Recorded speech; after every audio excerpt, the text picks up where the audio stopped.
त्यावेळेला हे विद्यार्थी नौपाडा पोलीस स्टेशनमध्ये गेले।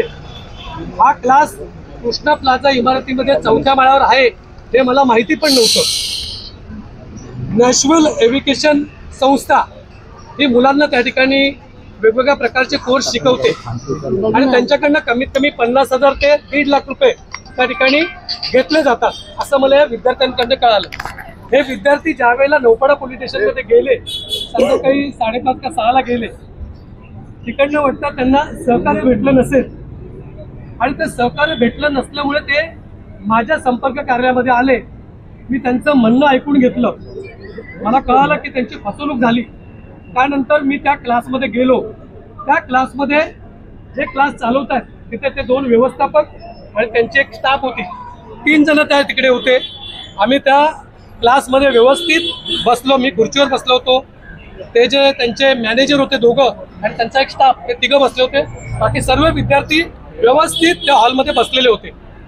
त्याच वेळेला मी त्या व्यवस्थापकाशी चर्चा चालू केली, किती विद्यार्थ्यांना फसवतं। विद्यार्थ्यांनी मला तिकडे आधीच ऑफिसमध्ये लिस्ट दिली होती, त्यांची सर्व अमाऊंट होत होती जवळजवळ 22 लाख रुपये। त्याच्यामधला एक जो पार्टनर होता त्याला बोललो तुम्ही फसवलंय, तुम्ही या विद्यार्थ्यांचे पैसे देऊन टाका। तो पार्टनर मला हो बोलला, बोलतो माझा चेक बोरिवलीमध्ये, मी बोरिवलीला चेक घ्यायला जातो। तो 9 वाजता बोरिवलीमध्ये गेला। 1-1.5 तास झाला विद्यार्थी बसले होते, बऱ्याच वेळेस 6:30 वाजता मग विद्यार्थ्यांना त्या ठिकाणी आम्ही जेवण घातलं। ते जे व्यवस्थापक होते त्यांना पण आम्ही जेवण घातलं। त्या कालावधीमध्ये त्यांनी ज्यांना फोन लावले त्याच्यामध्ये एका राजकीय पक्षाचे 2 पुढाऱ्यांचे मला फोन आले। मी त्यांना बोललो तुमच्या जर ते ओळखीचे असतील तर त्यांना सांगा की त्यांची जी काही फीज आहे ती त्यांनी देऊन टाकावी। त्याच वेळेला हा जो माणूस बोरिवलीमध्ये गेला होता चेक आणायला, तो माणूस 1.5 तासांनी नौपाडा पोलीस स्टेशनला पोहोचला। मला सिनियर PI महाजन साहेबांचा फोन आला, वागुले पुढे मी बोललो या इन्स्टिट्यूटमध्ये त्या ठिकाणी विद्यार्थी बसलेले आहेत, जवळजवळ 4 ते 5 तास झालेत आणि तुमच्याकडे जी व्यक्ती आले ते आम्हाला सांगून गेलेत की मी चेकबुक आणायला जातोय आणि विद्यार्थ्यांचे पैसे देतोय। कोणाचे 25 होते, कोणाचे 50 होते, असं 2 ते 3 महिन्याच्या मुदतीने मी पैसे देईन असं त्या व्यवस्थापक जो होता आमच्याबरोबर आणि त्यांचा स्टाफ त्यांच्यासमोर तो बोलला। त्याच्यानंतर महाजन साहेब मला बोलले की तो पूर्ण घाबरलेला आहे, तुम्ही इकडे या। मी त्यांना बोललो साहेब 5 तास बसलोय इकडे, तुम्ही आले विद्यार्थ्यांची जर समजूत काढली तर बरं होईल। अर्धा 1 तास झाले, नंतर कोणी आले ना, नंतर नौपाडा पोलीस स्टेशनचे 3 ते 4 जणांचा स्टाफ आला। त्यांचा जो दुसरा आमच्याबरोबर जो बसला होता त्या व्यवस्थापकला त्यांनी हे केलं। मी त्यांना बोललो साहेब हे सर्व बोगस इन्स्टिट्यूट आहे। त्याच्यानंतर तो जो ज्याला आम्ही डाळ खिचडी खायला घातली, पोलीस आल्यानंतर त्याची 2 इंच छाती फुगली आणि नंतर तिकडे तो विद्यार्थ्यांसमोर रिॲक्शन द्यायला लागला की कुछ बोगस नाही कुछ नाही। बोला ठीक आहे। नंतर पोलीस त्याला पॅसेजमधनं खाली घेऊन गेले। मी शेवटी होतो, मग विद्यार्थी पण पॅसेजच्या कडनं खाली गेले आणि आलोक हॉटेलच्या इथे त्याला रिक्षामधनं घेऊन जात असताना विद्यार्थ्यांनी त्यांना अडवलं आणि थोडी त्या ठिकाणी धक्काबुक्की झाली, बाकी काही झालं नाही।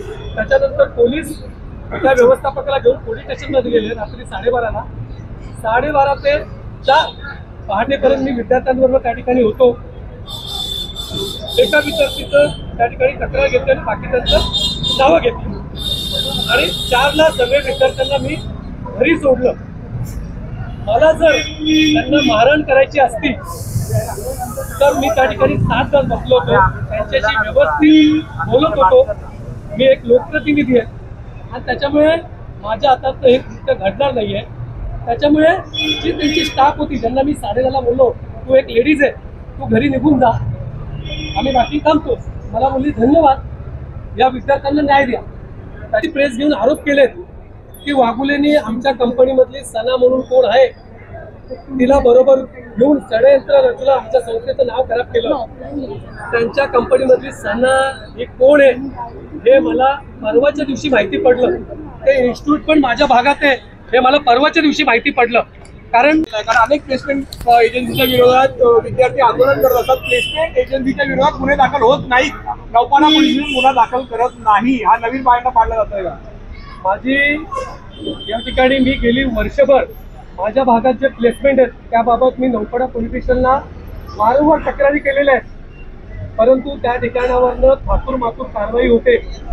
आणि याच्यापूर्वी अनेक पक्षाच्या कार्यकर्त्यांनी आंदोलनं केली होती, परंतु त्यांच्या विरुद्ध गुन्हा दाखल झालेला नाहीये. संजय वाघुले हा कोण आहे की याच्या विरुद्ध तात्काळ गुन्हा पोलीस स्टेशनमध्ये दाखल झाला आणि यांच्या मागे कुठली राजकीय शक्ती आहे की पोलिसांनी तत्पर 4 वाजता विद्यार्थ्यांची तक्रार घेतल्यानंतर माझ्या विरुद्ध गुन्हा दाखल केलाय. संजय वाघुले जर सीसीटीव्ही फुटेजमध्ये त्यांना मारहाण करताना दिसत असेल तर मी सजा भोगायला तयार आहे.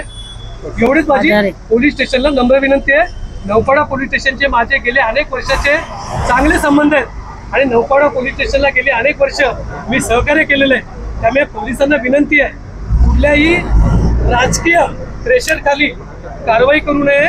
विद्यार्थ्यांना आपण न्याय द्यावा. आपली पण मुलं शिक्षण घेत आहेत हे त्यांनी लक्ष ठेवावं, एवढीच नौपाडा पोलीस स्टेशनला विनंती.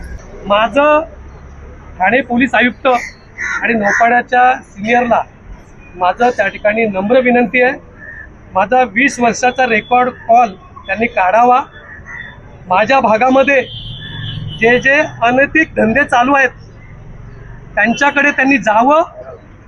जे क्लब चालू असतील, जे काही 2 नंबरचे धंदे चालू असतील, संजय वाघुलेंनी त्यांच्याकडनं 11 पैसे जर आणले असतील ना तर संजय वाघुले राजकीय कारकिर्दीमधनं निवृत्त होईल हे त्यांनी लक्षात ठेवावं. सर